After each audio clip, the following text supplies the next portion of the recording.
ബഹുമാനപ്പെട്ട rosary prayer മിനിസ്ട്രിയിലെ അംഗങ്ങളെ, ഈ പ്രഭാതത്തിൽ നമ്മൾ ഇന്ന് പ്രാർത്ഥനയ്ക്കായിട്ട്, നമ്മുടെ ചിന്തയ്ക്കായിട്ടും ജപമാല പ്രാർത്ഥനയ്ക്കായിട്ട് നമ്മൾ തിരഞ്ഞെടുക്കുന്നത് ഇന്ത്യ മഹാരാജ്യത്തെയാണ്. ഇന്ത്യ മഹാരാജ്യം 10-20ഓളം സംസ്ഥാനങ്ങൾ കൂടിച്ചേർന്നതാണ്. അധികാരികൾക്ക് വേണ്ടിയാണ് നമ്മളിപ്പോൾ പ്രത്യേകം പ്രാർത്ഥിക്കാൻ ആഗ്രഹിക്കുന്നത്. നമുക്കറിയാം, എല്ലാ മനുഷ്യർക്കും തങ്ങളുടെ വിശ്വാസം സ്വീകരിച്ച് ജീവിക്കാനുള്ള ഒരു രാജ്യത്ത് നാം ജീവിക്കുമ്പോൾ ഇന്നത്തെ ഭരണാധികാരികൾ വർഗീയവാദികളുടെ പിന്നാലെ പോയി സ്വന്തം ഇഷ്ടങ്ങൾക്കനുസരിച്ച് നിയമങ്ങളെ വളച്ചൊടിച്ച് പ്രജകളുടെ, ജനങ്ങളുടെ ക്ഷേമത്തെ മുൻനിർത്തി ഭരിക്കേണ്ട അധികാരങ്ങൾ ജനങ്ങളെ നശിപ്പിക്കുന്ന രീതിയിലും തങ്ങളുടെ ഇഷ്ടത്തിന്, രാഷ്ട്രീയ ഇംഗിതത്തിന് അനുസൃതമായ രീതിയിലും അവർ നിയമനിർമ്മാണങ്ങൾ ഉണ്ടാക്കിയാണ്. പ്രിയപ്പെട്ടവരെ, നമ്മെ പടുത്തുയർത്താത്തതും നമ്മളെ വളർത്താത്തതുമായ നിയമങ്ങൾ, അതിനല്ല അതിനുള്ള അധികാരികളെ നമ്മൾ തിരഞ്ഞെടുത്തിട്ടുള്ളത്. നമ്മൾ അധികാരികൾക്ക് വേണ്ടി പ്രാർത്ഥിക്കുമ്പോൾ ജനക്ഷേമം മുൻനിർത്തി നിയമനിർമ്മാണങ്ങൾ ഉണ്ടാക്കുവാൻ, നിയമങ്ങൾക്ക് ജനങ്ങൾക്ക് പ്രയോജനകരമായ നിയമങ്ങളായി മാറുവാൻ, നല്ല ഭരണാധികാരികൾ ഉണ്ടാകാൻ വേണ്ടി നമ്മൾ പ്രത്യേകം പ്രാർത്ഥിക്കണം. എല്ലാ സംസ്ഥാനങ്ങളിലും കേന്ദ്ര ഗവൺമെൻറ്റും അങ്ങനെ തന്നെയായി മാറുവാൻ നമ്മുടെ പ്രാർത്ഥനയ്ക്ക് ശക്തിയുണ്ട്. ആ ശക്തിയുള്ള പ്രാർത്ഥന സ്വർഗത്തിലേക്ക് നമ്മൾ ഉയർത്തണം എന്ന് നമ്മൾ ആഗ്രഹിക്കുകയാണ്. അതിനുവേണ്ടി പ്രാർത്ഥിക്കുന്നു. ദൈവം നിങ്ങളെ അനുഗ്രഹിക്കട്ടെ. ഈ പ്രഭാതത്തിൽ ദൈവം നമുക്ക് നൽകുന്ന, നമ്മുടെ ചിന്തയ്ക്ക് നൽകുന്ന ഒരു വചനം മത്തായി 6:33 അവിടെ വചനം പറയുകയാണ്: ആദ്യം നിങ്ങൾ അവിടുത്തെ രാജ്യവും അവിടുത്തെ നീതിയും അന്വേഷിക്കുവിൻ, ബാക്കിയുള്ളതെല്ലാം നിങ്ങൾക്ക് കൂട്ടിച്ചേർത്ത് തരും. ഈ ആദ്യം എന്ന് പറയുന്ന സമയങ്ങൾ എപ്പോഴാണ്? അതാണ് എൻ്റെ മനസ്സിലേക്ക് കൊണ്ടുവരുന്നൊരു ചിന്ത. പ്രഭാതത്തിൽ ഉണർന്നാൽ നാം ആദ്യം ദൈവത്തോട് ചേർന്നിരിക്കണം. പ്രഭാതത്തിൽ നമ്മൾ പ്രാർത്ഥിക്കണം.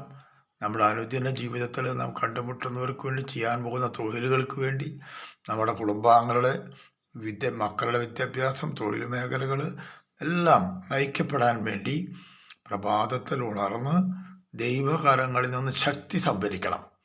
ജപമാല പ്രാർത്ഥന വഴി, വചനം വായന വഴിയും നമ്മളുടെ ജീവിതത്തെ രൂപാന്തരപ്പെടുത്താൻ ദൈവകരങ്ങളിൽ നിന്ന് ശക്തി സംഭരിച്ചുകൊണ്ട് നമ്മുടെ ജീവിത വ്യാപാരങ്ങളിലേക്ക് ഒഴുകുക. അപ്പോൾ ആദ്യം നമ്മൾ ദൈവകരങ്ങളിൽ നിന്ന് ശക്തി സംഭരിക്കണം. ഇതാണ് പ്രഭാതത്തിൽ ആദ്യം ചെയ്യേണ്ടത്. ഇനി രണ്ടാമതൊരു ചിന്ത, എപ്പോഴാണ് നമ്മുടെ ജീവിതത്തിൽ ആദ്യം വരുന്നത്? പ്രിയപ്പെട്ടവരെ, നമ്മൾ എല്ലാവരും അധ്വാനിക്കുന്നു. ഈ അധ്വാനത്തിൻ്റെ ഫലം നമ്മൾ ദൈവത്തിന് കൊടുക്കണം, ദശാംശം കൊടുക്കണം എന്നാണ് പഴയ നിയമം പറയുന്നത്. പുതിയ നിയമത്തിൽ ഈശോ ആവശ്യപ്പെടുന്നത് ദശാംശമല്ല, നമ്മൾ മുഴുവനാണ് ആവശ്യപ്പെടുന്നത്. എങ്കിലും ദശാംശമെങ്കിലും കൊടുക്കാനുള്ള മനസ്സ് നമുക്കുണ്ടെങ്കിൽ, ഇപ്പം ഇന്ന് ഞാൻ അധ്വാനിച്ചിട്ട് എനിക്കൊരു 1000 രൂപ നേട്ടമുണ്ടെന്ന് കരുതുക.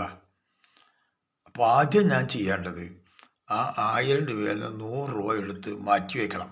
ദൈവരാജ്യത്തിൻ്റെ പ്രവർത്തനങ്ങൾക്ക് വേണ്ടി, സൽപ്രവർത്തികൾ ചെയ്യാൻ വേണ്ടി, ദേവാലയ ശുശ്രൂഷയ്ക്ക് വേണ്ടി നാം 1000 രൂപയിൽ നിന്ന് 100 രൂപ മാറ്റി വയ്ക്കുകയാണ്. ബാക്കി 900 രൂപ കൊണ്ടുപോയി ഞാൻ ചെലവ് ചെയ്യുമ്പോൾ നമ്മുടെ വാഗ്ദാനം, ദൈവത്തിൻ്റെ വാഗ്ദാനമുണ്ട്. വാഗ്ദാന പ്രഭാഷകൻ്റെ പുസ്തകത്തിൽ 35-ാം അധ്യായത്തിൽ 10 മുതൽ 13 വരെയുള്ള തിരുവചനങ്ങൾ പറയുന്നുണ്ട്. 7 ഇരട്ടിയായിട്ട് ഞാൻ നിങ്ങളെ അനുഗ്രഹിക്കുന്നതാണ്. 7 ഇരട്ടിയായിട്ട്. അതായത് നമ്മൾ ദശാംശം കൊടുക്കുമ്പോൾ മുഴുവൻ മേഖലയിലും നമ്മളെ അനുഗ്രഹിക്കും. 7 എന്ന് പറയുമ്പോൾ ജീവിതത്തിൻ്റെ സമസ്ത മേഖലകളിലും ദൈവം നമ്മളെ അനുഗ്രഹിക്കും.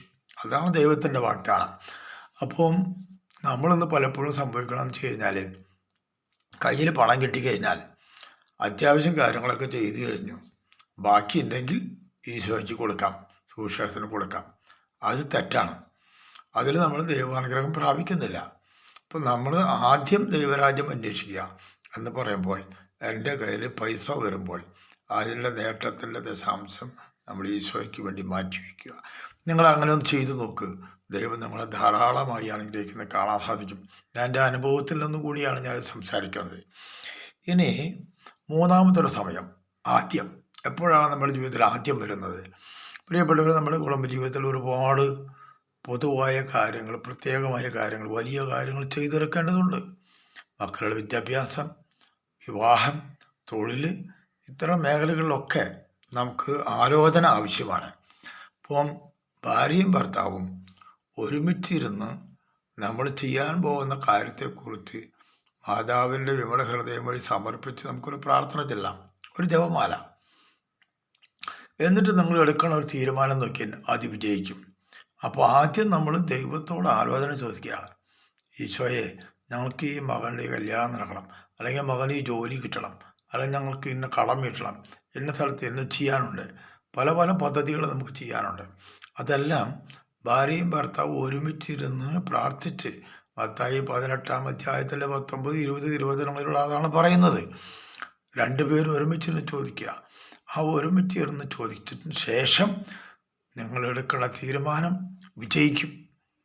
അപ്പോൾ നമ്മളെടുക്കുന്ന തീരുമാനങ്ങൾ വിജയിക്കുമ്പോൾ, നമ്മുടെ സമ്പത്തിൻ്റെ ദശാംശം കൊണ്ട് ദൈവരാജ്യ ശുശ്രൂഷ ചെയ്യുമ്പോൾ, എഴുന്നേറ്റ് ദൈവകരങ്ങൾ ശക്തി സംഭരിക്കുമ്പോൾ നമ്മുടെ ജീവിത വിജയം ഉറപ്പാണ്.